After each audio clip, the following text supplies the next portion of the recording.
জুবাইদা খানম জানতে চেয়েছেন, আমার স্বামী বন্ধুদেরকে সময় দেয় কিন্তু আমাকে তুলনামূলক কম সময় দেয়। বোন জুবাইদা খানম, আপনার স্বামী যদি আমাদেরকে শুনে থাকেন, আমরা বিনয়ের সঙ্গে তাকে আরজ করতে চাই, এটি অত্যন্ত জঘন্য এবং গর্হিত কাজ। কোন বন্ধু বান্ধবকে সময় দেওয়ার জন্য কোরআন হাদিসের কোন নির্দেশনা নেই। আপনার স্ত্রীকে সময় দেওয়ার জন্য নির্দেশনা আপনাকে দেওয়া হয়েছে। রাসূল আকরাম সাল্লাল্লাহু আলাইহি ওয়াসাল্লাম তার স্ত্রী আমাদের আয়েশা রাদিয়াল্লাহু তাআলা সহ অন্য স্ত্রীদেরকে প্রচুর পরিমাণে সময় দিতেন এবং অবসর সময়টা তাদের সাথে কাটাতেন, তাদের বিনোদনের দিকে খেয়াল করতেন।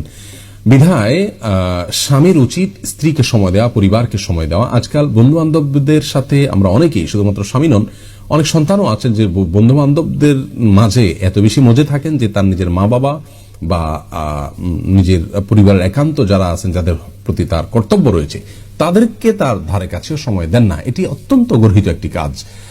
এটি কোনো মুসলমানের জন্য করা উচিত নয়। বিধায় আমাদের দায়িত্বশীল হতে হবে এবং যার যা অধিকার তা আদায় করতে হবে। বন্ধু বান্ধবের কোনো অধিকার নেই তাদেরকে আমি সময় দেয়া, এজ এ বন্ধু তার কল্যাণ আমি কামনা করলাম, তার উপকার আমি করলাম সাধ্য অনুযায়ী, এটি ঠিক আছে, কিন্তু তাকে সময় দিতে গিয়ে আমার পরিবারের সময় কম দিলাম, সেটি অবশ্যই গুনাহের কাজ।